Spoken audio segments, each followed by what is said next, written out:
You asked me earlier about the advice to new fighters or young fighters, you know, and I said, get a prenup, in which my daughter gave me dirty looks. Because she's young and she's still. Yeah, well, I mean, I was bound actually onto that. I think that's the normal marital certificate is not good enough. I literally think that there should be some, I'll call it rules of engagement, or there should be some guidelines, because when you come into the marriage, each of you bring in certain assets and attributes. Right. There should be, this is what I brought to the table, this is what this person brought to the table, this is what you guys now commingle from that point forward. Right. That's really the only part that should be ever looked upon. But that all depends on how you come up with a contract. Right. There really should be a contract. You know, a lot of people call it the prenup anymore, but I look at that. Love is only good while there's love there. Yeah. When there's not love there, now you need a contract. Yeah, now you got a contract, and you don't want to do it while you're mad. And too many people get married at a young age when they shouldn't get married. They really, they should. I mean, I'll just say with my couple, my kids that are married. You know, I actually had the conversation with them first. I took them behind the woodshed, just talked about the birds and bees first time, but then when they wanted to get married later in life, it's kind of like going, okay, let's go back behind that woodshed again. Yeah. Because there's certain things that the fairy books and the other books that they read or the movies that they watch, life doesn't happen like that. You know, people do have bad breath. People do have good points and bad points to them. Hopefully the good points outweigh the bad points. But you really need to, and I said that to my kids, you actually have to have a plan. Yeah. And you have to know where you're heading. You can't just let life aimlessly happen to you. You actually have to have some kind of a plan. So. Well, that, and you know, for fighters, you filming this?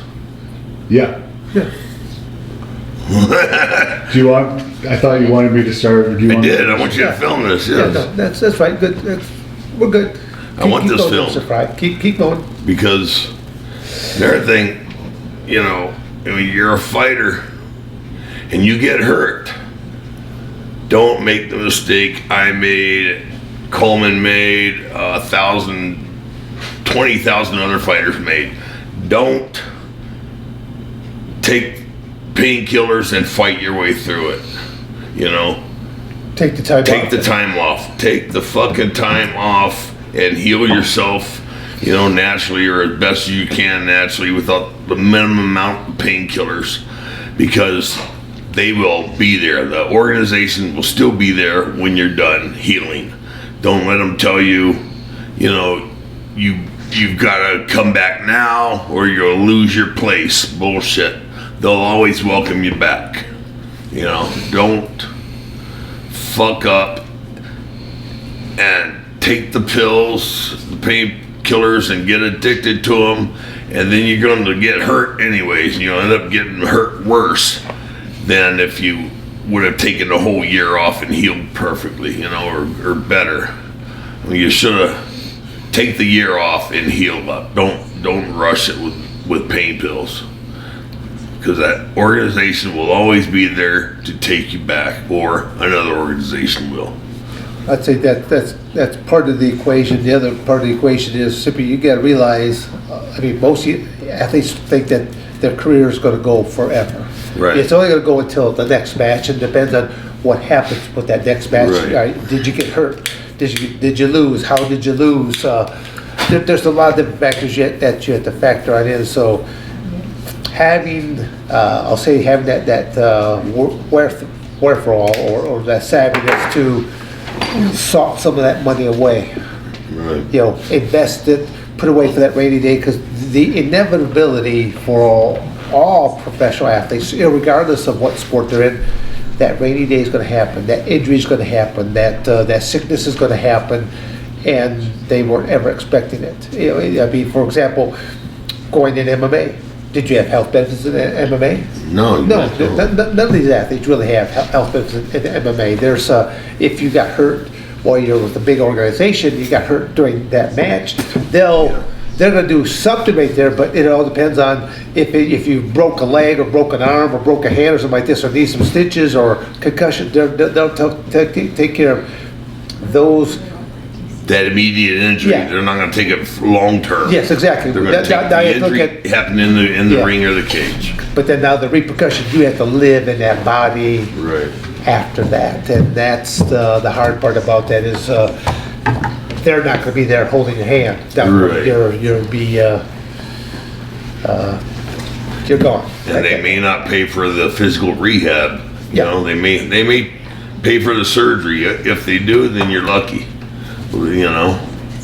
But the ongoing either rehab or whatever other aspects, no, it's not going to. Yeah. So, but that's where it's, the injury aspect is just one aspect of it.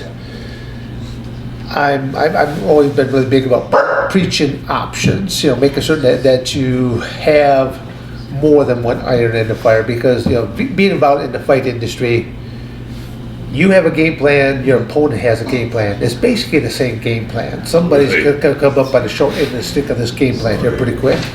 And that's where you always have to have option B, C, and D going. Option A is always going to be that tough one.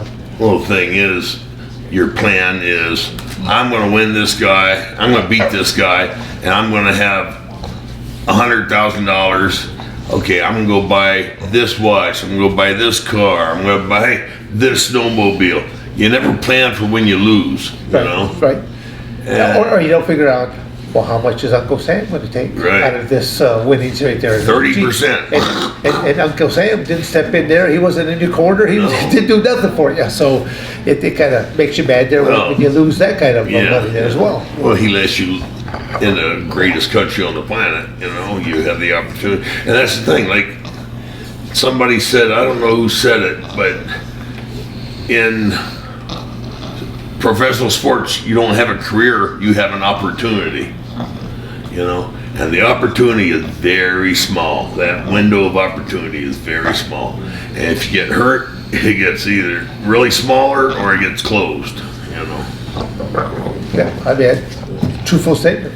Yet I've seen lots of athletes have come and gone, and it's especially when you see I don't mean just come and gone. I mean, but that they're no longer here, and they're a lot younger than what we are. That really saddens you that their careers not only were their career shortened, but their life was shortened as well. Well, like in pro football, they say the average career is 3 years, right?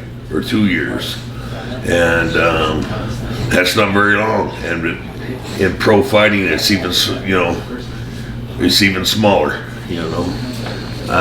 Shit, you and I got lucky, we stole like 10 more years. I kept trying to keep quiet about all that there, just so that it's kind of didn't want to bring any attention. Yeah. It's kind of going, Dad's ever still around? Well, okay, yeah. I fought for 13, 15 years. I don't know. How long did you fight for? It's basically, I just say it was close enough to simply say 20. So yeah. Yeah, and But, probably the I last 10 probably shouldn't have. But even I'd say, but probably at that last 5, 7 or so years of my career, I already had a lot of promoters and promotions that liked me. Right. They like working with you. They know your personality, stuff like that. Like, hey, I really like working with you there down Frye. Let me feed you this guy. Let me feed you that guy. They're all real fights. Yeah. But they're feeding you guys that it fits more to your advantage. I never had that. I did. I mean, I was very fortunate that a lot of the promoters they like me, and they're like, but they say, "Dad, what kind of opponent do you want?" I go, "I want a big guy." Right. It would mean like how big? 300+ pounders. And they're like, "What?" We're like, "Why?" 5'2", 300 pounds. but again, how many of these promoters were actually competitors, past competitors? Right. They're not. But from the physical aspects, people look at, wow, look how big that person is. Right. they're impressed by this physical presence, stuff like this, but the reality is, how quickly can they move? Right. Not. How good is their cardiovascular going to be? Not. Right. So it's kind of like, I basically looked at, I was setting up things to where I was stacking the deck in my favor. Yeah. It's still going to be a real fight. I still got to win it. Right. I can't just throw out a banana peel, hope he's going to step and slip, fall down, and You look at his weight, you look at his height, you look at his age, you look at his record. Yeah. Well, but again, just to touch on that point, when you and I first started, you could not jump on the internet. Right. I couldn't say, oh, this guy I'm about to fight, look him on up. Right, we didn't have that. We could go to SureDog, or I could go to, fullcontactfighter.com, and I could Google your name, and now I can see all these video clips, and I can see all this footage, and know, literally almost all the, where do you live, and the whole, that stuff that exists. We were basically like flying by the seat of our pants, and you had one of your training coaches, Rich, here a little bit earlier, and simply just to talk about, how did you train? Basically, everyone was kind of like flying by the seat of their pants. Well, let's do a little bit of this striking stuff. Let's do a little bit of this grappling type stuff. So there were no manuals. There was nothing, again, that you could Google and say, I want to be an MMA fighter. So you could do that now. Yeah. But not back then. Now they're all mixed martial arts gyms, Yep. Back then they were boxing gym or wrestling or judo or, or Muay Thai or, they were separate. Yeah. And then overnight they went from Muay Thai to MMA, gym or karate gym to MMA. You go to any bar on a Friday or Saturday night, they'll be wearing a UFC shirt or a ball cap, and I'm thinking most of those people, they can't even spell UFC or MMA. And if you spot them, the F, let alone do it, but they've got enough, just enough of those barley pops in their system that, they talk the good talk. Yeah. It is what it is. I saw one Yahoo with gloves, fighting gloves, at the bar. Really? He had the UFC shirt and gloves. That's probably not a good thing. He's already prepped you right now. Yeah. That guy I'll stay away from. He's a dummy. he's looking for trouble. I don't want to go to jail. Do they stop fights too soon these days, you guys think? Because often you see the referee jumping in there. I think so. And some of them, they should have stopped when they started. They should have never been in the cage. That's a tough call on a referee. I know the referees are trying to do the best decision that they possibly can make. Well, they're trying to protect the fighter. Yeah, but when you look at, the only reason I'll even bring this up is that most of these referees have never been a competitor. Right. Okay, same way most of the referees have not been competitors. Even the judges have not been competitors of mixed martial arts. I had the opportunity, it would have been like 2 years back, inside Phoenix, Arizona, that they held the ABC national conference, where they had literally over 400 different participants that came in, between being certified as being a judge of MMA, but then also being a referee of MMA. And it was a week-long type of a deal that they had, but they brought in all the various state athletic commissioners. That they had basically 40 out of the 50 states were represented at the event that I went to. Well, the Arizona State, the state of Arizona athletic commissioner touched base with me. He asked me if I was going to be in town at that time, and I said yes, I would. I was going to be. And he said, "Do you mind on that Monday morning?" He says, "You're going to have all these various state athletic commissioners, and would you speak to them?" And I'm like, "About what?" You see, I'm good when it comes to just Q&A. Ask me a question, I can flap my hat forever. But simply to go up No, I didn't notice that. Okay, but to go up to make a speech, no, I'm not good at making the speech aspect. So, basically, I just asked, well, what do you want me to talk about? He says, you're that guy that's been with this industry from its beginning, from the NHB to what it has transitioned to MMA. He goes, just want you to talk about some of the aspects of it, and what's good about it or what's bad about it. I go, well, I think I can handle that. So I sort of reluctantly said yes, and so then I go, and my fee will be, and now he got choked up. Okay, I said I want to attend both classes for refereeing and how to be a judge. He's like, why? I said, I've done both roles, but I have never taken an actual class. Back when it first began, it was just no NHB.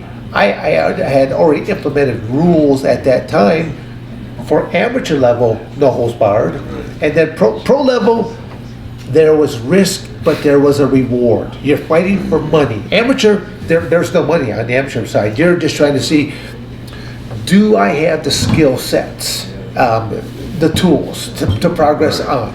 And so I had different rules, and I basically pretty unique set of rules.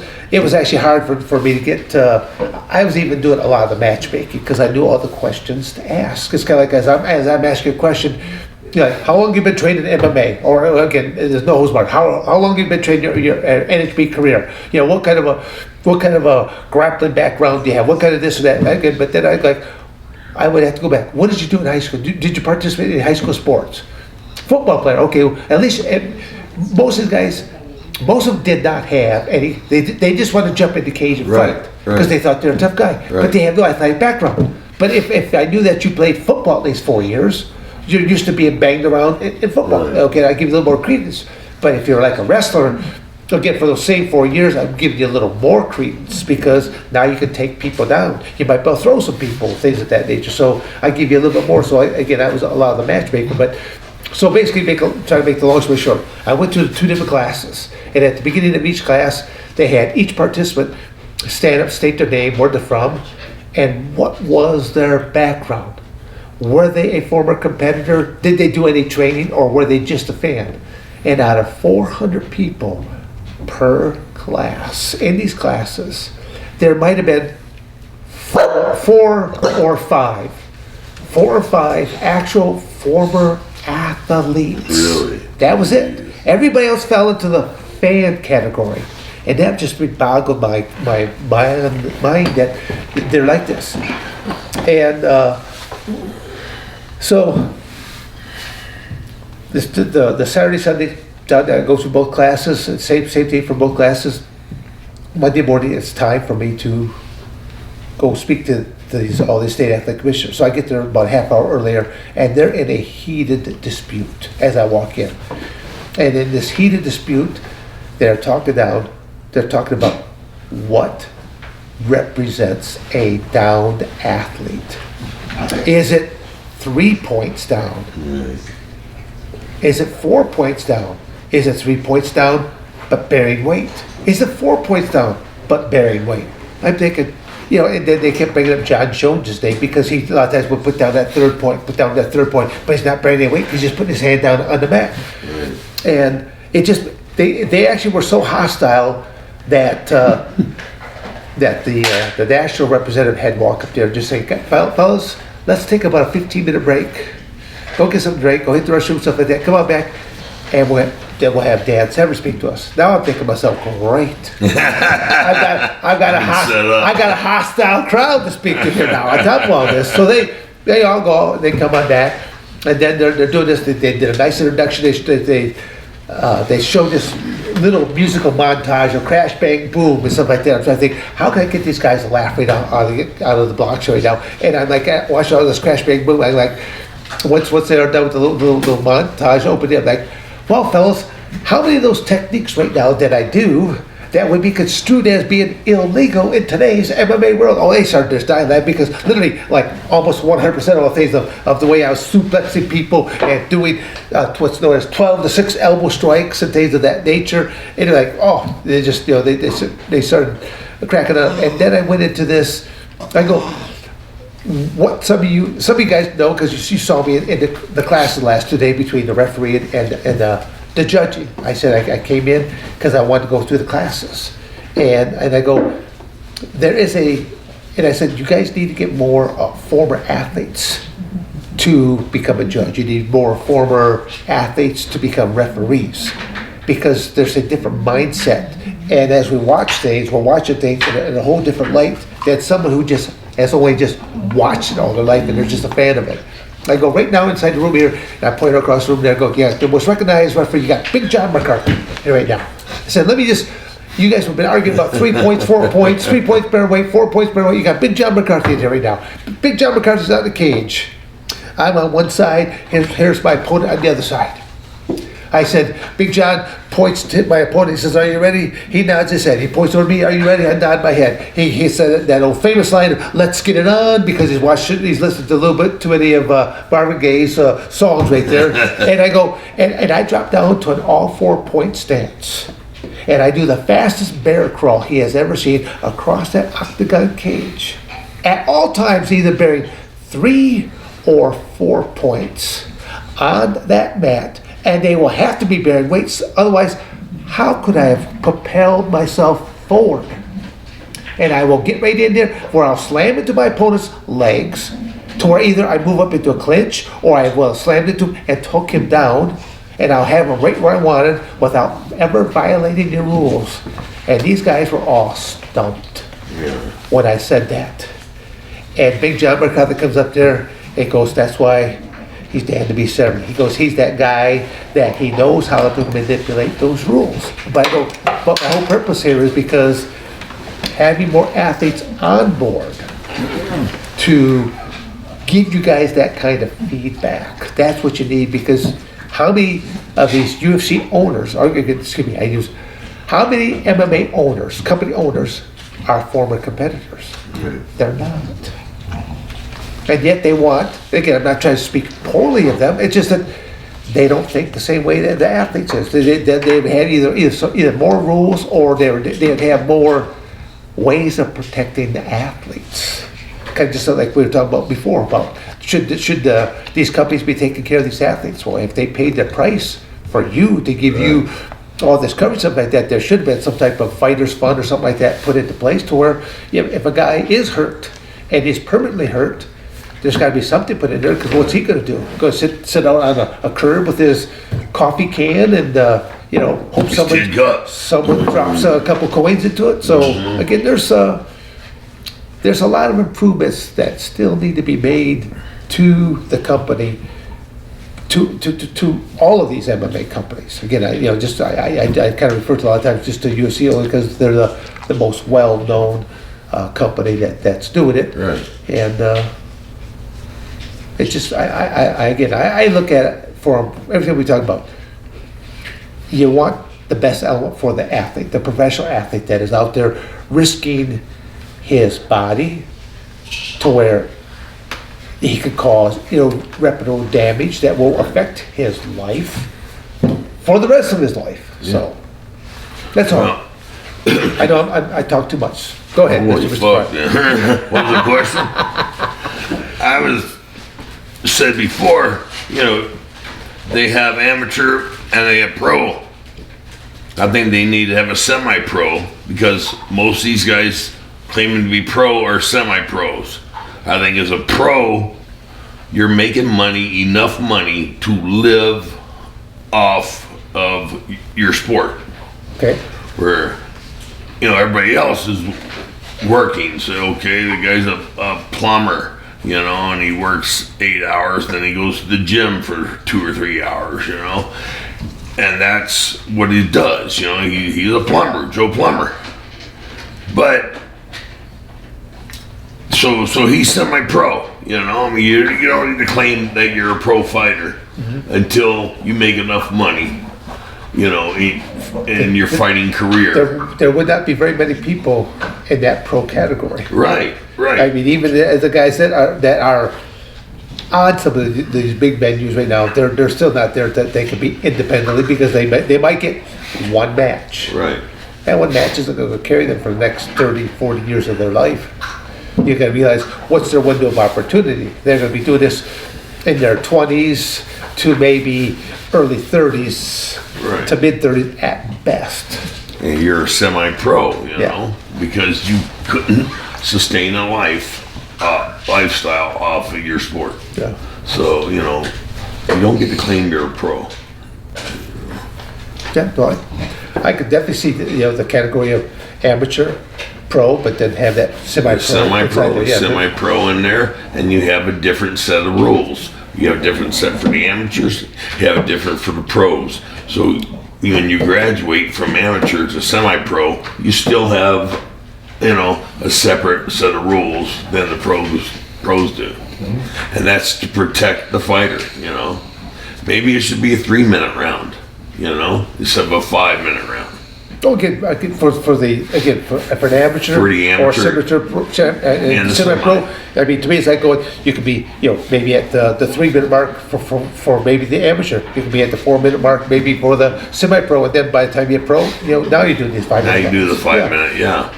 You could just use that as one example. So, right, but you only give 4 rounds for a main event as a semi-pro instead of 5. That way you're protecting that fighter. You get softer rules, for those guys too, to try and protect the fighter. Yeah, I could definitely see something like that happening. Who was the biggest nutcase in the early UFC days?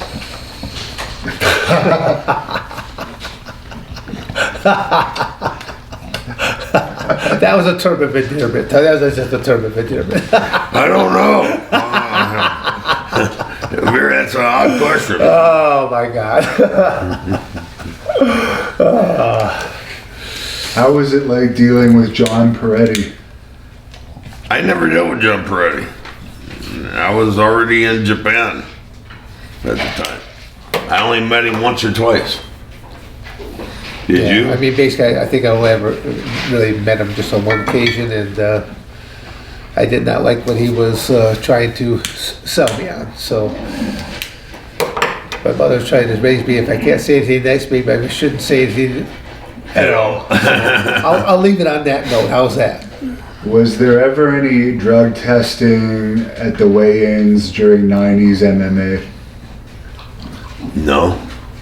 Hell, I didn't even have weigh-ins. In the beginning, it was no hose barred. There were no weight class, so there used to be just called it was a press conference. Yeah. So it's just a press conference. Yeah. Showed up to the Friday night press conference and tell them your numbers. Yeah. Basically, then they would. Well, again, were they still? Did you know who your first opponent was, or did they pull out like my first UFCs? It was they pull out a bingo ball machine. You showed up to the Friday night press conference. They basically just would you'd have a mediator behind the podium. They would go through contestant one stand-ups and your name is, and again I'm just throwing out, okay, this is Ken Shamrock. He stands this foot tall. He weighs this, and his background is this and this, and then he has a current record of this, and then they go to the next person and go down the line. Then once they announce who the 8 different individuals, which once again the internet did not exist at that time, so you're at the press conference, you finally see the other 7 men at the event. Then they pull out the bingo ball machine. They've got 8 different balls that are in there. They all have a name on them. Spin it out. Okay, here is Don Frye. Okay, spin number 2. Okay, now here's Ken Shamrock. So you find out right now on a Friday night, okay, your first match is Ken Shamrock.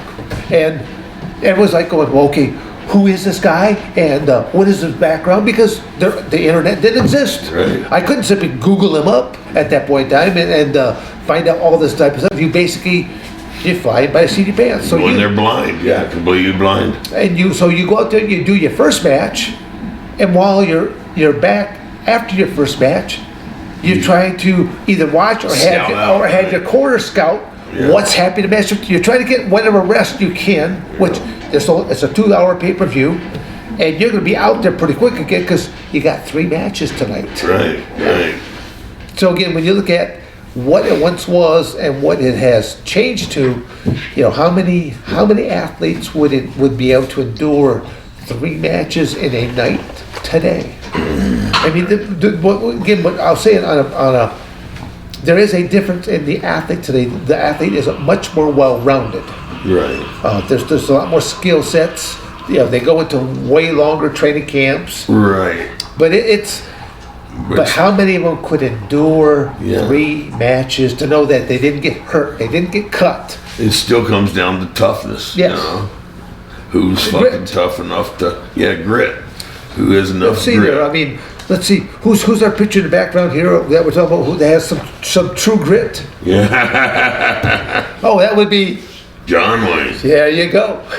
True grit, buddy. Had True grit. to work it, Duke's Did a turn great there. job, man. Did a great okay. job. Who would have won? I guess both of you can answer this between Me. Don and Hoist Gracie. We already got Don's answer. Between, say that again, Hoist Gracie and Don. There's a fan asking on you. Don. Don Frye. Yeah.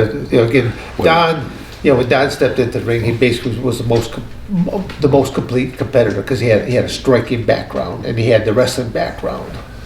He had with the judo background. So he basically had 3 different pedigrees he came into the octagon with. That's where I was just good at not getting hit. I just kept hands up there to keep parrying away. I mean, hardly ever did you ever see me even make a fist. It was mostly, at times, my hands were just set open because I'm looking to knock away and get to clinches. Dan was with the big bear. He's like, Just to wrestle. Just to wrestle. I was just to wrestle. that Leonardo, what's his name? Leonardo what? The actor. DiCaprio when he got raped by that bear. That was Dan. Dan just took people down and raped them. He just mauled them. He would take them down. I don't know. See, I've had Takayama say the same rapey type of thing, but it wasn't exactly the good way you were saying it. No. Yeah, I'm thinking, geez, Pete, it's kind of like going, huh? I thought that was the Iron Sheik's gimmick. Yeah. How tough was Chemo? I never fought Chemo. I don't know. Yeah, neither did I. So again, His dad was a very good guy. I met his dad a couple of times. He gave me a ride in Hawaii, picked me up at the airport, and gave me a ride to the hotel. And very nice guy, man. Wade wants to know, this one's for Don, who was your favorite wrestler to be drinking buddies with? Because I know Dan doesn't drink.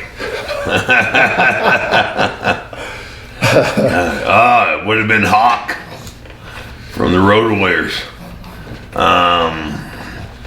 Met him that one time. We were on the same card, and we went out and drank till the sun came up. We come out of a bar, and there's the sun. Hawk's like this. He was a good guy, and I think he passed away 2 weeks later. yeah. But Mike was a good guy. Minus both Road Yeah. Warriors now. Mike and Right. both have passed on. So yeah. Yeah, Animal was just recently, and that was pretty shocking. Do you think Hawk would have done well in MMA? Because he was supposedly a guy that used to love to fight. But street fighting. Right, right. Well, that brawl for all, is that what you did Yeah. for the WWE? Yeah, was Hawk? I don't think Hawk was in there. Hawk was in it. Oh, he and was? he lost to Billy Gunn, I think. Or, Bart Gunn. Bart He was knocked Yeah, out. yeah, knocked out by Bart Gunn. Okay, yeah, okay. This tells you how much I was watching, huh? Right? Oh, I wasn't. So much for scouting out your next opponent. No, but I was not invited into it in the first place. That was the right part. When they were announcing all this, when they had all the road agents brought all the athletes back into the cafeteria area, they were telling them about this concept of this brawl for all. But then they said the only 2 people that are not allowed to be into it is Ken Shamrock and Dan Severn. And I had one of the road agents. I go, if I'm not going to be in it, do I have to sit here and listen to any of this? And he's like, no. So I left. So it was like, Took your ball, went home. yeah, I did. But then, like a few weeks later, they're running this event, and I'm just sitting in the back there, just waiting to see if I'm going to be on tonight's show or not. And one of the road agents comes up to me and says, "Hey," he says, "How would you like to be in the brawl for all tonight?" I'm like, "Against who and how much?" They throw me a name, they throw me a price tag. I go, Sure. "Okie dokie." Yeah. Sure. Yeah. Could either of you ever be friends with Ken Shamrock? Somebody's asking. Sure. You know, I don't have anything against Ken. I think he's a different, you know, kind of animal, but so is Dan Severn. You know, Dan's a different kind of animal. At least I'm housebroken, okay? I don't think Ken is, though. I got a lot of respect for Ken because when we fought, he came to fight. He did a hell of a job. I thought he did a hell of a job. I was really impressed with our fight. Dan, Joe wants to know if you could talk about wrestling in Turkey. Oh, he probably heard some of my turkey stories. Eating a turkey or wrestling a turkey? That's in November, okay? I mean, that was my very first true international experience. I mean, my very first experience was I did a tour of Canada. But my first really big international trip was going over to Istanbul, Turkey. And we're supposed to go up against young Turkish wrestlers. This was junior age group, so between 16 to 18 years of age. And so we're supposed to go up against Turkish wrestlers between 16 and 18 years of age. My first opponent was like a 35-year-old military Turk. So, I mean, he's fully aged and he's all muscled on over and he's got his buzz cut and meanness and ugliness all intertwined. And he's looking at me, at 18. You know, I'm much younger looking. I've got a lot more hair on my head, stuff like that. And when we started to go to wrestle, he grabs a collar tie, but as he grabs a collar tie, he grabs a wad of my hair, cocks my head back, and he headbutts me, splitting my eye, and then to add insult to injury, he pulls a wad of hair out of my head. So as I'm backpedaling, my hands up in the air because the blood's trickling down, I'm looking at the referee like the match should be over. my opponent should be disqualified for unsportsmanlike conduct. The referee warned you about stalling, huh? Exactly. Referee looks at me, your passivity, you're stalling. Yeah. And they did, even during this time frame, there were no concerns really about blood pathogens, Right. things of nature. You actually wrestled with a handkerchief inside your sink. So Right. basically just reach in, grab a handkerchief, Wipe wipe the blood, shoved it back in, got after it. But I'll say that it motivated me to where, oh yeah, when I took him down, it's kind of like, there's a technique known as a crossface. You can be kind of nice, put it in there like this. If you're a little bit more motivated, you simply rear back. Rear back. Yeah, I rear back, pow, popped him into the chop there pretty good, and I know I basically broke his nose is why I look at it, because I had blood coming out on my arm from his nose, and then he started to bite into my forearm, trying to take out a chunk of U.S. grade A, and that's when I always tell people my cheese kind of slipped off its cracker, and then I hooked down, and I started rolling on up there, because I'm trying to shove that, I'm going to use my bone, I'm going to shove that short little chunk of cartilage up to the black hole of space, and they could go bury his carcass out in the sand dunes. I don't care, this is me or him, and I choose me. Right. And that's when referee blows a whistle, referee is cautioning me for passivity. Oh no, caution me for doing an illegal move.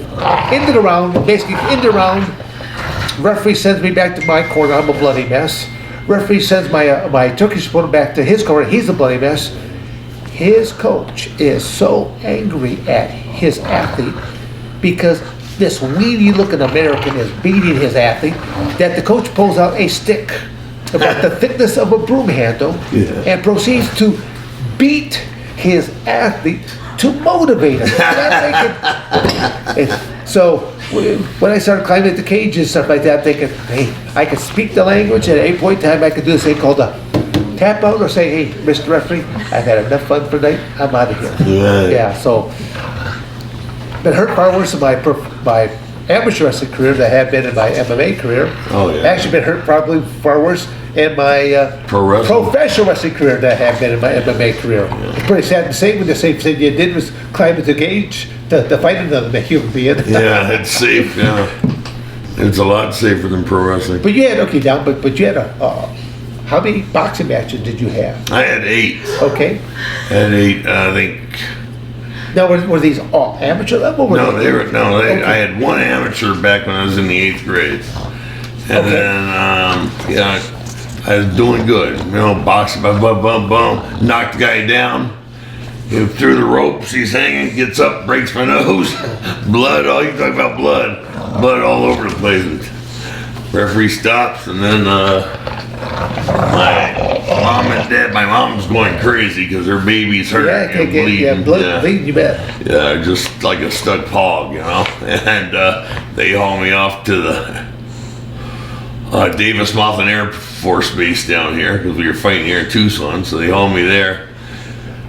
The guard, you know, stops the car and wants to see some IDs. She chews his ass out, you know. My son's blah, blah, blah, blah. Mama Bear came out. Mama Bear, you bet. He goes back in that fucking hut, shuts the door, locks it, waves us on.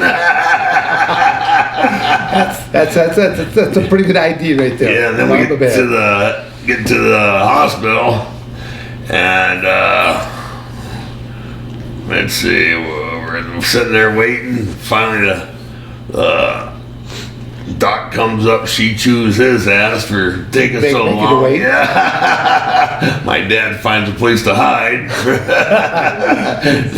and then they get that done.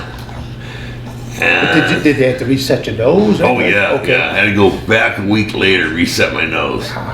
You know, back then, you know, like that. I'm going backwards in the chair. I'm, you know, 8th grade with 15 years old, you know. I'm screaming like a woman, boy. I'll tell you what, you hear me yelling from here to El Paso. Wow. Don, someone has a question for you about your Pride entrance music. Do you know that your Pride entrance music was from a PlayStation video game called Test Drive? And what did you think about your entrance music in Pride? No, I didn't know. I really didn't pay much attention. I thought it was the same music everybody got. Had no idea. Yeah, I can say, but by that time, usually when you're preparing for a fight, you're in a different zone at that point in time. You're tunnel vision. Yeah, exactly. The whole place would explode and burn down. I wouldn't know it, man. Yeah. My tunnel vision was so bad. Yeah. No, but that's a good thing. Just because you're concentrating just on that one element there. You don't need to worry about anything else. You just simply need to know about that. John wants to know from Don if it's true he had a backstage altercation with Jerome LeBanner after your kickboxing match. Not that I know of. After he knocked me out, and all I remember, I was drugged up, you know, going into the fight. I'd taken one pill too many, you know. And I remember going out to the entrance thing, and then all I remember is waking up in the locker room and fully dressed, you know, already showered, changed clothes, and, wow. And sitting there, woke up and talked to Bill Goldberg. What am I doing here? Bill says, "When you lost." What was Bill there doing? Was he like a what was Bill doing there? Was he a commentary or was he? No, I think Bill came there. Was doing a pro wrestling match for somebody else. Oh, okay. And, on the same card, so they had a mixture no, of okay, no. Okay, at a different time. All right. Something different. You know, Bill's one of the nicest guys. Have you ever met him? Oh yeah. He's no, such great, a nice great guy. Yeah. You can't. You know, you sit here all day long and talk about how nice he is. What a good guy he is. Somebody on here wants me to ask you guys about the Bohemian Rhapsody song from Queen. Is there some sort of insight? If he wants him to sing. Oh, he wants him to sing it. Sing a little bit of Bohemian Rhapsody. Go fuck yourself. Go fuck yourself. And Freddie Mercury. Bullshit. Oh, no, it's a great song. There was another guy that was asking what. That's a take care, but I remember the first time he said that, you know, the head singer, his name. Freddie Mercury. Yeah, Freddie Mercury. He said, you know, because he made the comment, he goes, after I bawled him out, and that was my match, and that was old, but like, what kind of guy he goes out? I think he said, I felt like I just got raped by Freddie Mercury. And I kept thinking, I didn't know who Freddie Mercury was at that time, but I knew that it came from Tank. It wasn't going to be no compliment. Right, so, right. Yeah. Thank Gavin can fuck himself. William wants to know if you realized during your Vlad TV appearance that they blurred your Trump hat. Yeah, I found that out afterwards, you know. Right. Yeah. It's pretty sad that, I mean, we're in the United States where you should be able to express your opinion, wear whatever you want to wear, so that's pretty sad. They didn't want to hurt anybody's feelings, so they blurred out my Trump hat. Upstate Strong wants to know, who do you guys think is the toughest professional wrestler that didn't do MMA? I'd say Haku. Yeah. Tonga? Yeah, no, Haku would definitely fit a picture or something like that. I think there was a few different wrestlers that could have, actually gone in. I mean, Steve Williams, could have been an MMA guy because he actually already had an amateur wrestling background and he wrestled at Oklahoma University. He could have done. Oh, you're talking Dr. Death? Yeah, Dr. Death. I thought you were talking about no. I mean, the other Steve Williams. Oh yeah, no, gotcha. No, so there are guys that actually had some legitimate backgrounds to where you really don't know. You really don't know how they would have done.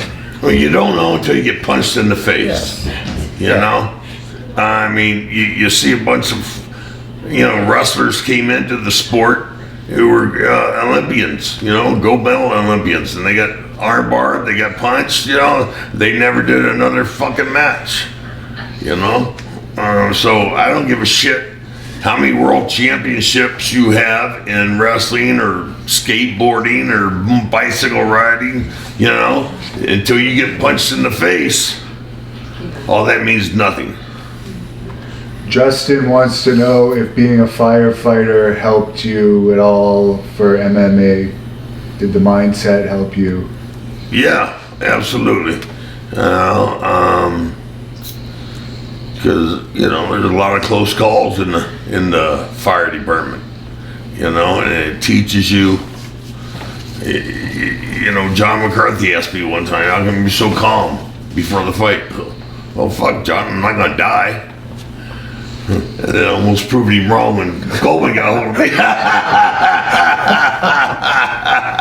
I actually think that's a great question though, because I mean, firefighters, if they run into a burning building or something like that, they don't know what's all inside there. Right. That could be the last thing they ever do is they may not come out of that building. So you got to have that mindset. Absolutely. Your life, you're a first responder. Your life is on the line. Absolutely. I did it. I loved it. It was great. Great career. Robert wants to know, what is each of your tastes in music? I like old country western and old rock. I'd say it all depends on what I'm doing, because if I'm doing a workout or something like that, I want something that's a lot more upbeat. Like old rock and roll definitely would be one of the genres, but then there's sometimes like late at night if I'm mellowing out, there's some certain classical type of things I can get into at times. I know, rather sophisticated. Huh? Yes, Beethoven. Well, you went to school with Beethoven. I knew that moment that you said that. That was a yes. Him and Aristotle, yes. Yeah. Still debated who invented the bicycle and who invented the wheel. telescope. The wheel way back there. Yeah, the wheel. Yes. Pro Wrestling Stream wants to know, which wrestling promoter would have done well as an MMA promoter?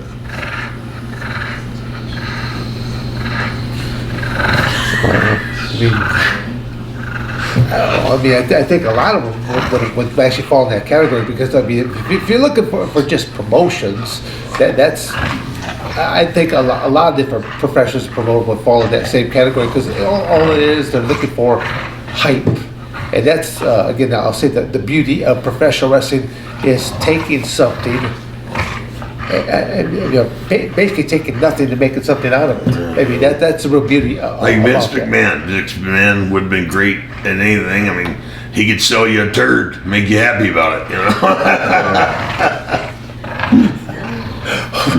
I'll take your word on that You know, and then Dory Funk Sr. Dory Funk Sr. was a great promoter, you know? And shit. Oh, and then, Elliot wants to know who each of you think is the best amateur wrestler of all time. one. Of all time? Well, shit. Couple guys from Okie State who, God, I can't remember. And they became pro wrestlers, but they were even older than you. is that possible? It's scary. Well, I mean, and, you know, there's several people that could fall in that category. I mean, I'd say that Dan Gable fell in that category at a younger career. Then you've had other people like a Chael Sonnen that not Chael Sonnen, but from Iowa State University. Chael, I'm drawing a blank here right now. Sanderson? Sanderson, yeah, there you go. Sanderson. Kale, yeah. Yeah, Kale. So I mean, it just all depends on what type of a time era that you're looking for, because you know the sport of wrestling's been around so long now that how far back can you go? Because many people fall into that category that they were really good during their time period and their time came and went, and then other people. It's kind of like, you know, when you look at. I had a good run when I was with the UFC. Don had a good run when he was with the UFC. Just different time periods. So you really can't. It's kind of hard to really throw people at comparisons because each time marches on.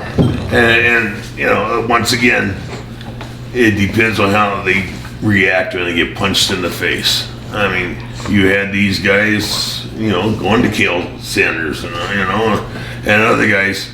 Well, if they'd have done such a great fucking job, they'd have gone in and done it. But they probably got punched in the face before and said, you know, piss on this. Yeah. And if you take that one equation that Don Frye talked about, getting punched in the face, and then you look at that match between him and Takayama, there is nobody else that I can think of Stupid that got punched in the face that much many times and is still here to talk about it. So Still good looking. ta-da! Right there. Still beautiful, baby. Still beautiful. E. Kingsley is wondering how you guys met. It was on a dating site.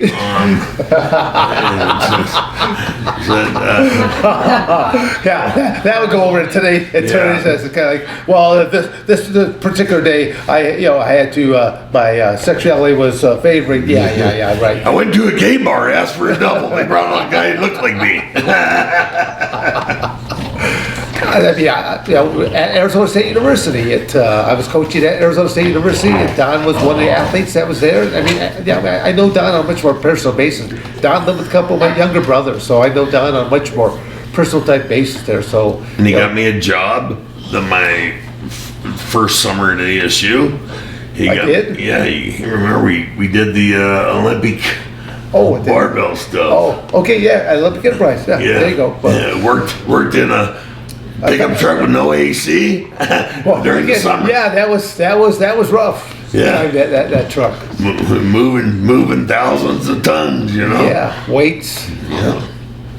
I don't even know if we had a dolly. Do we have a dolly? I think that's what we were calling each other. Yeah. Carry this over here, carry that. Yeah. No, it was a lot of hard work out there.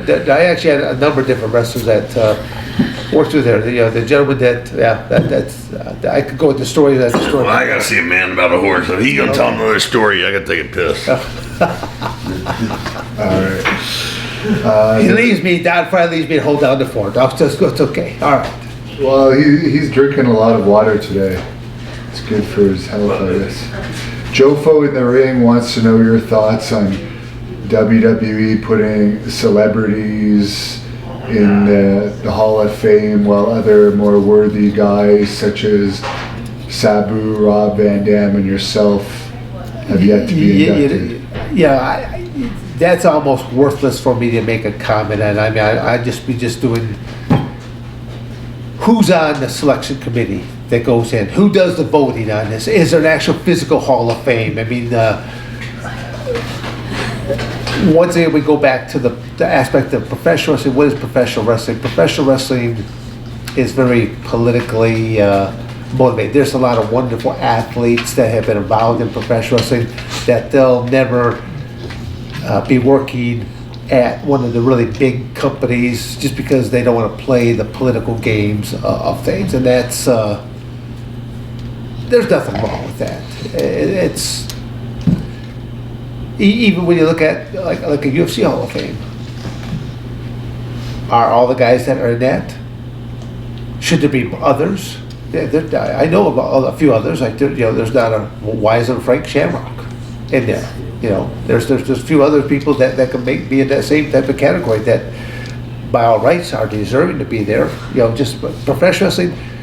If I simply look at it this way, based upon some of the people that have been inducted in there, should Dan Severn be in that Hall of Fame? Oh, hell yes.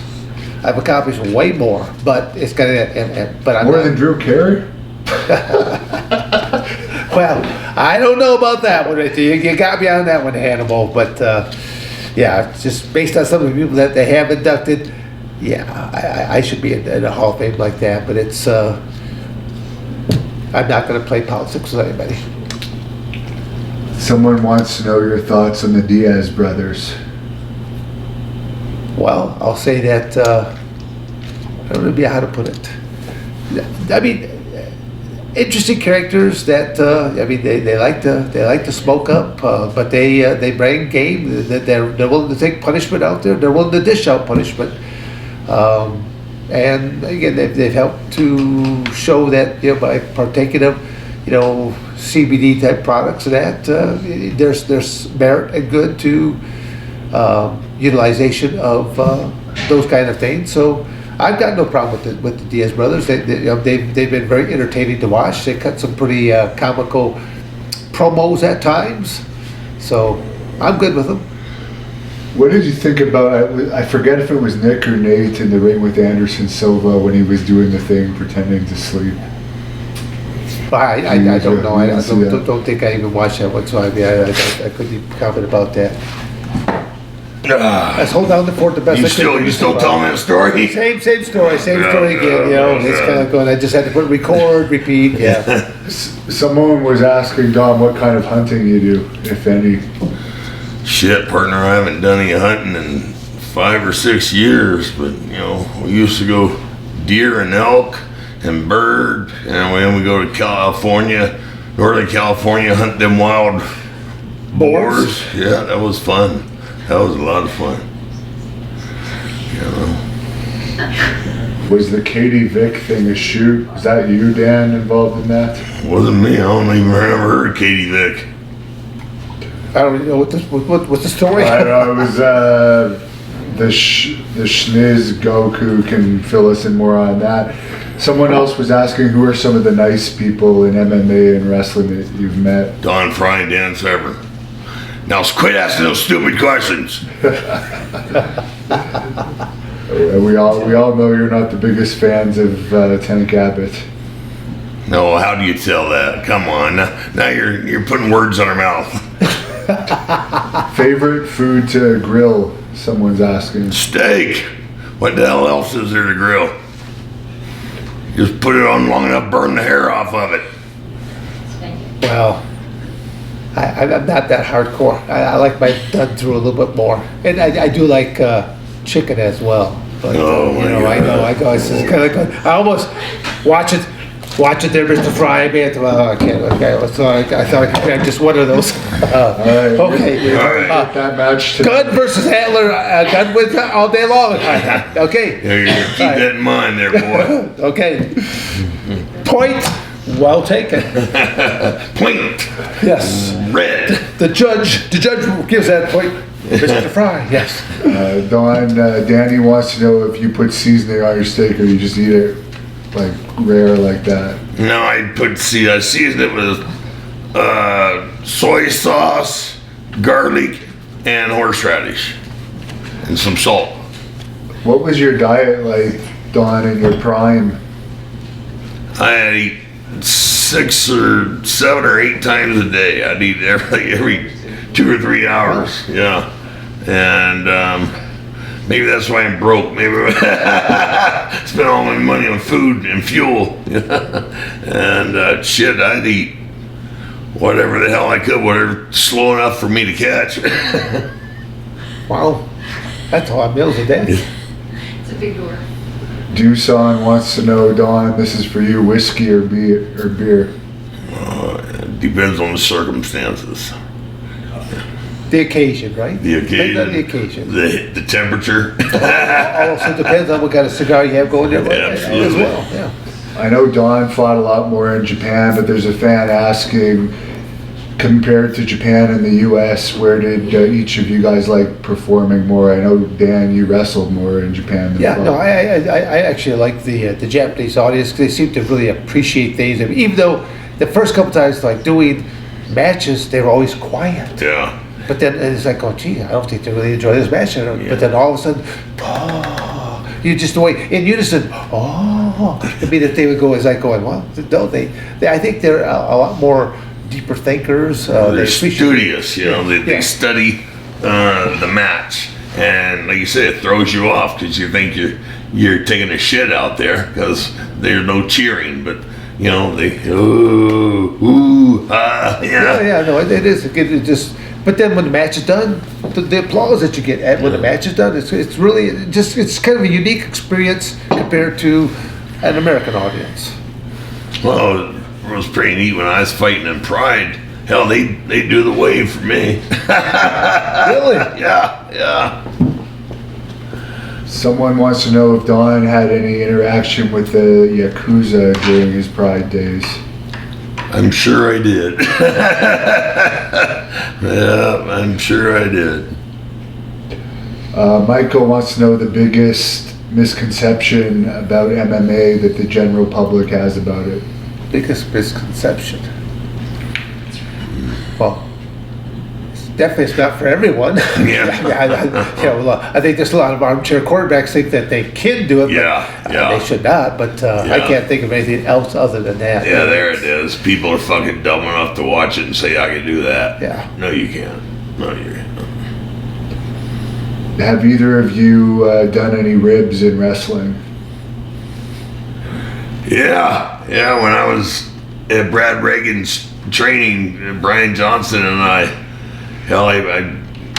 Brian had some cream cheese that, you know, out of those little packets, and I put it in Kurt Hennig's boots, you know, and Brian and I are up in the ring pummeling, you know, keeping an eye on Kurt, and he saw it, and he put it, he thought, well, I guess he thought it was me, but he took it out of his boots and put it in Brian's. I guess he thought Brian's boots are mine.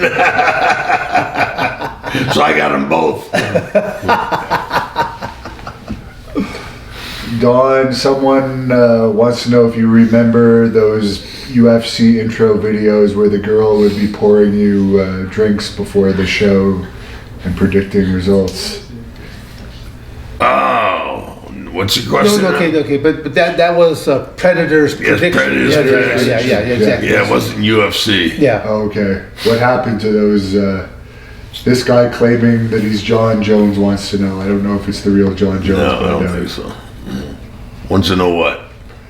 What happened to those I predictions? guess why did they cease? I mean, Yeah. that's probably a better way of asking. Stuart Wilson, who was Bruce Willis's stunt double for the last 8 or 9 years, he produced them, and they just got to be too much money to do.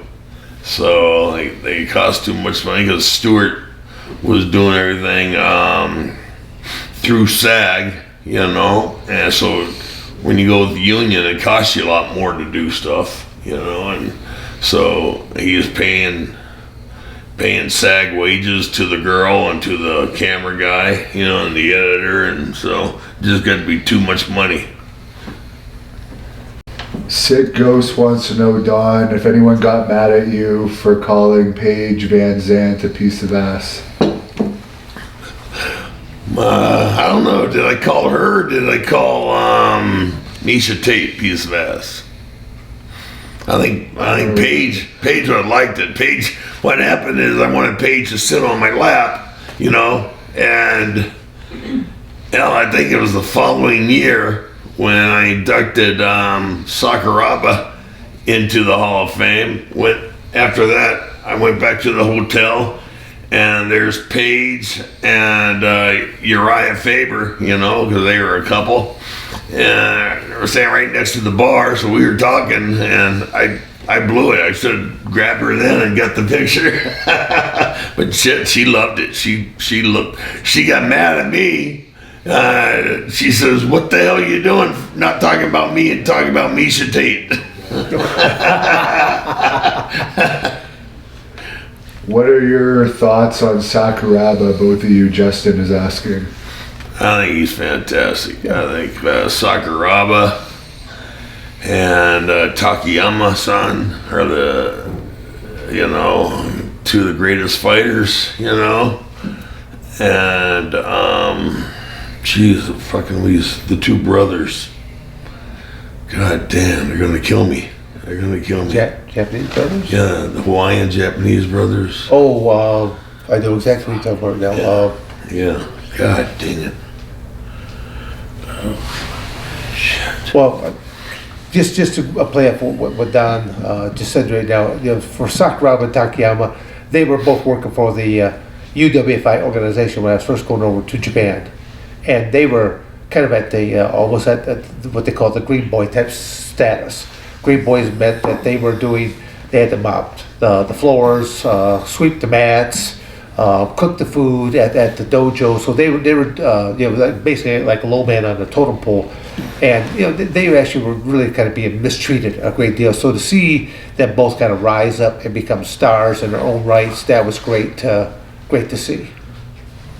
Don, did you enjoy working with Toho Studios? Uncle Lou wants to know, do you have any stories about that? Absolutely. I love Toho Studios. It's fantastic. One of the best things that happened to me is working there, you know. Hell, they had the pool out there, and after the Godzilla movie was over, they drained the pool and filled it with cement, and that was a shame because that was such an iconic piece of history, and Ryuhei Katamura, picked me for the Godzilla movie. That was awesome. I had so much fun doing that movie. But, I told them I had a fight coming up. I needed to train. They said, "Oh, sure, no problem. You can train while you're not filming, And one day I said, "Okay, I need to go lift weights, go train." "You can't do that. You have your makeup on and your wardrobe." Oh shit! So there went the training. So when I fought, I lost. Curdlot Farms wants to know, Don, where did you learn how to shoe horses? Inoue. I learned it. Started with a guy named Stony Newfang. I worked with him, and then I found out about the fire department. So I got on the phone, called up all the towns in Arizona. Nobody was hiring, so I called up New Mexico, called up Santa Fe, and they were hiring. So I went over there and tested and got hired there, went through their academy, and then I was there for 6 or 7 months, and we couldn't afford to live there anymore. And so I brought my then wife back home to Sierra Vista, and I went off to Oklahoma City, to Oklahoma Horseshoeing School, and did their 12-week program, and came back home and worked for a guy named Tyler Basinger. I was his apprentice for 6 or 8 months until he got tired of my bullshit and he fired me. And hell, I was working for him, Tyler Basinger, and I was starting my own horseshoeing business. And then I was a reserve on the fire department. And then I also worked at a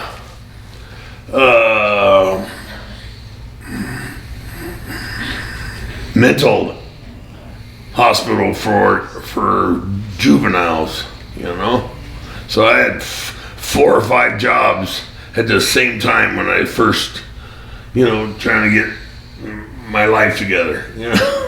And then it went from 5 down to 4, from 4 down to 3, and 3 down to 2. And any bad accidents ever happened in shoe and horse? I mean, did you ever have like a really bad experience, or too many of them? Yeah. I mean, when you think about an animal that big, that powerful, and you try to shoot it. Oh, most of them are real good. Some of them you gotta get after, you know. But you know, you gotta be calm, and you always don't turn your back on them, you know. Especially a mule. A mule will wait 20 years to fucking kick you. You know, he'll get it eventually. You know, but I've been bit, stomped, thrown, you know, kicked, shoved, you know. But the thing that hurts the worst is when they rake you in the eyes with their tail. Oh. Because, you know, their hair is real thick and coarse. When that crosses your eyeball, boy, it freaking hurts because they know what they're doing. Yeah. Justin wants to know, what do each of you consider your biggest accomplishments? I don't think I've really accomplished anything yet. Well, you got a house full of titles. I mean, but you could actually, when you look at that, what is your greatest accomplishment? There's different sectors. I mean, there's different things that a person's done at different phases of your life that have those titles to it. You know, so yeah, I don't think there's really, you could ever really put one element there. It just all depends on where you're at in life and what are your priorities. You might have fulfilled those priorities at this age, but now you've got new priorities. Set for yourself, new goals. Yeah, you got to set new goals, and that was my problem. That's where I fucked up in college wrestling. You know, I wanted to go to college and wrestle, and I wanted to be on the team. That was it. And once I did that, I didn't set any new goals. You know, I didn't say, okay, I want to be Pac-10 champion. Now it's Pac-12. You know, exactly. And then, or I wanted to be Big 8 champion. You know, I don't know, is it Big 10 now? I don't know, but you know. And then say, okay, I want to be an All-American. Okay, I want to be national champ. I didn't. I set my goal, and I got it, and I didn't think bet more and set another goal, you know. Now, normally I wouldn't bring up politics too much, but I know that Don is a big Donald Trump supporter. There's a fan on here, Ome One Dragon, wants to know each of your thoughts on Donald Trump. I love him. I love Donald Trump. You know, he got cheated. They stole the fucking election. Anybody who doesn't think so is a fucking idiot. You know. I'll simply just go with ditto. That summarizes. I don't have to go back into it anymore. So. Jay wants to know. Okay, now let me elaborate here a little bit more. Okay, that's. What was your choices? When Donald Trump was running for office, what was your choices between Donald Trump and Biden? No. Okay, no, that was okay. The most the original okay, one. that's okay. Hillary, right? Yeah, you had your two choices. That's what you gotta look at. It's like most of the time, I'll say when you're voting in your presidents, I'm gonna say this bluntly as this. You're trying to vote in the lesser of the two evils. Right. Because most time, before Donald Trump ever got into office, you did not know what he was going to really do. I mean, because what do most politicians do? They promise you a lot of empty promises. They sell you a bag of shit. And they don't do anything. So basically, you vote for the lesser of the two evils. I mean, I always tell people I voted for Obama because what was my choice? I had Obama or Hillary Clinton to vote for. So what are my choices? You know, you try to McCain. Yeah, you just basically you vote for the lesser of the evils. It's kind of saying it's not the people's choice. We didn't elect these candidates to try to run, but when you look at a track record, I always say that. What makes more sense to vote into office? A business person or a lifetime politician? I would rather have a businessman any day than a politician, because a politician, they talk a pretty good game, but how many of them really do anything that they really say? They're not accountable now for what they said. So I despise most politicians because they just give you empty promises, and then they're not held accountable. That's probably really what the biggest problem here in the United States is. No one is held accountable for what they do or don't do. Because you have people that empty promises. You got media that are putting out false propaganda, and they're not being held liable. I mean, there's so many things that are happening that are wrong.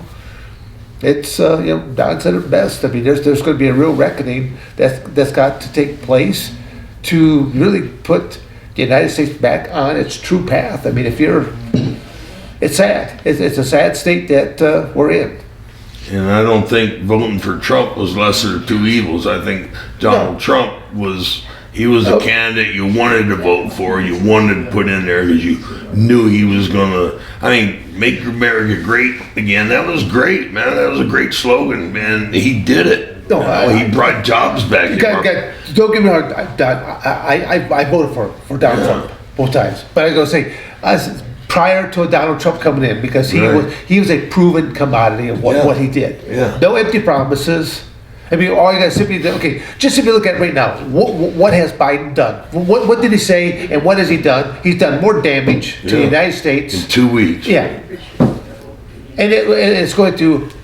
Americans are going to suffer. American people are going to suffer, and that's the sad part. Again, politics and empty promises it's sad, and these guys are held liable for what they said. How's that going to affect him? It's going to affect him. It won't be affecting most of these politicians, because their paychecks are still coming in. Their health benefits are still there. They have better health benefits than what you and I have. And gee, whatever happened to the Constitution? Constitution starts off with "we the people." Doesn't start off us saying "y'alls." No, that's getting. People need to be held liable for what they say and what they do, and that is across the board. No one gets a free pass. Well, they did, because they stole the election and they told us to go kiss their asses, and we rolled over and we took it. I just can't believe it. Elliot wants to know, since you guys live close to the southwest border, your feelings on immigration and immigration reforms. Immigration's okay. I don't have a problem with immigration. It's illegal immigration that I got a problem with, and we needed that fucking fence, and that's one of the reasons that, they ganged up on Donald Trump. They stole the election because he cut off a lot of money going illegally to the fucking congressman. They can't get that. You think they don't get a cut of the goddamn drug money? You're out of your mind. You can't read that, lady. Don and Dan, 2024. Oh yeah, Bunch somebody. of people have asked.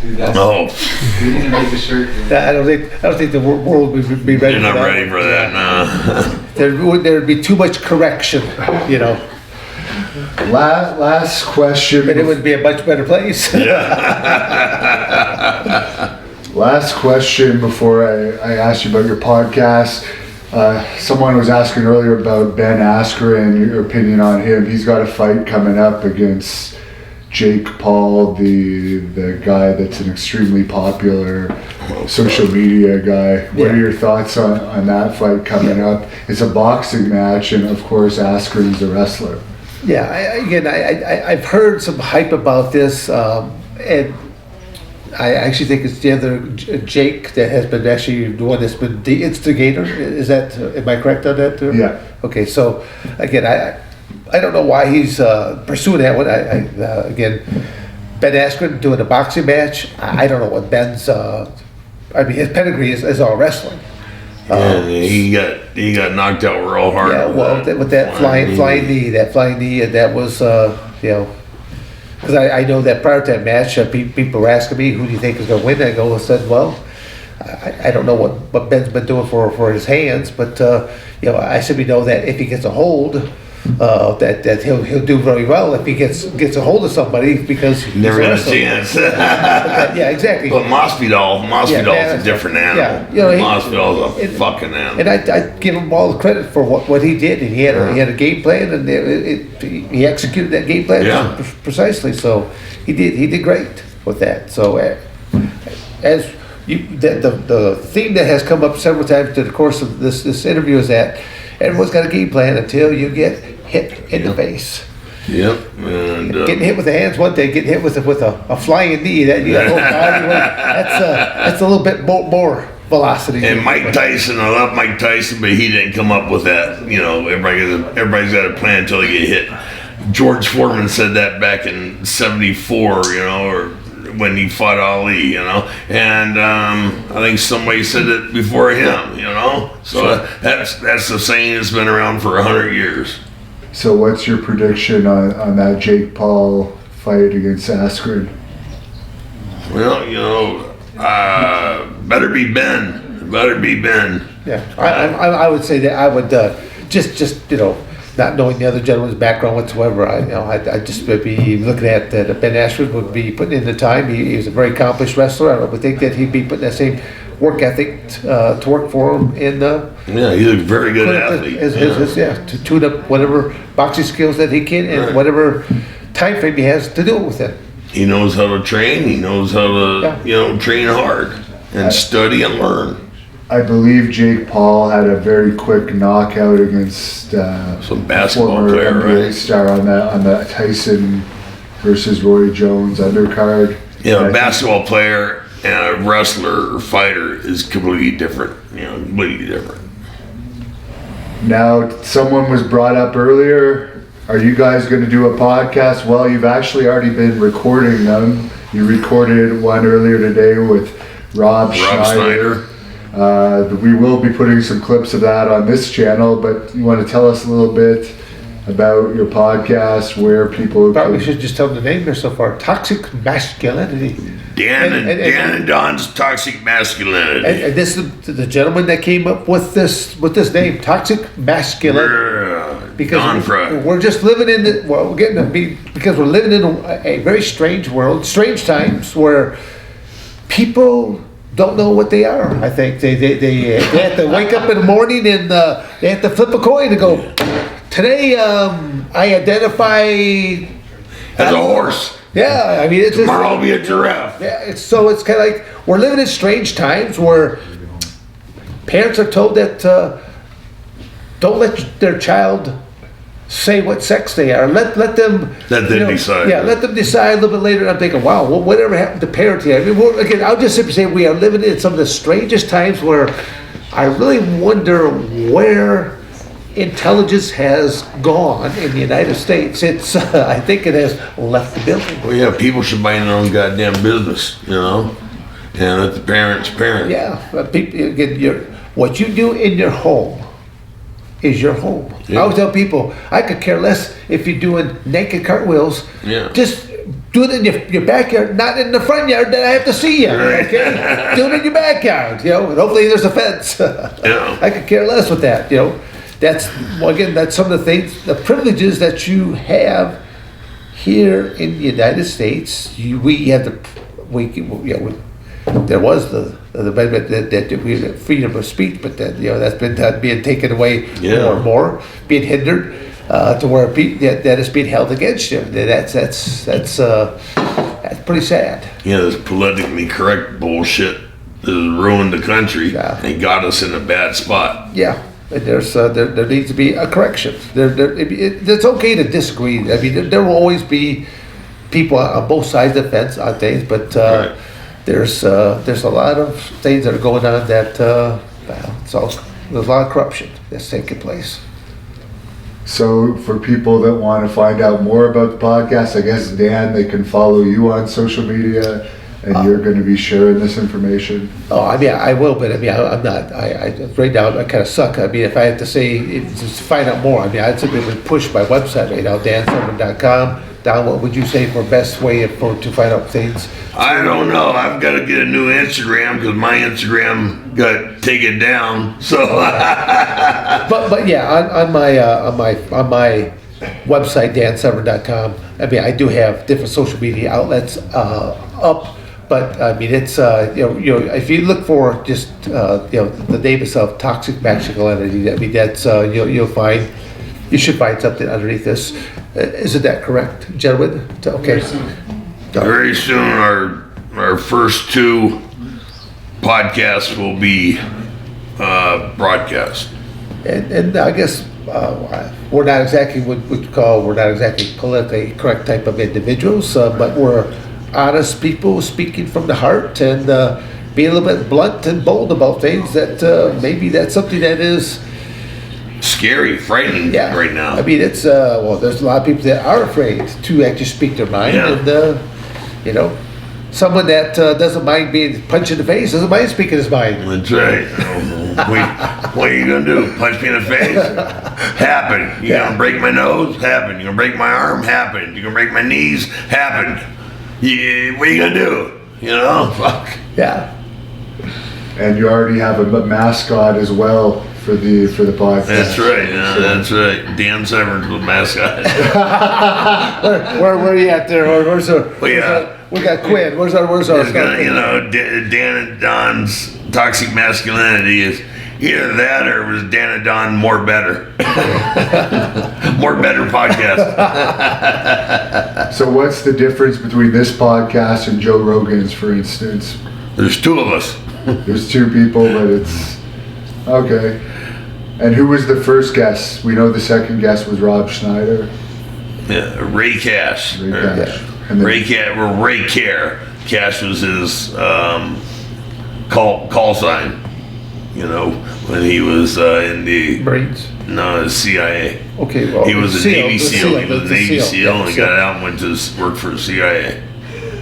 Yeah. Hell of a guy, man. Hell of an American. All right, well, I really appreciate both of your times today. I'll let you guys close it up. It was about damn time. Holy shit, man.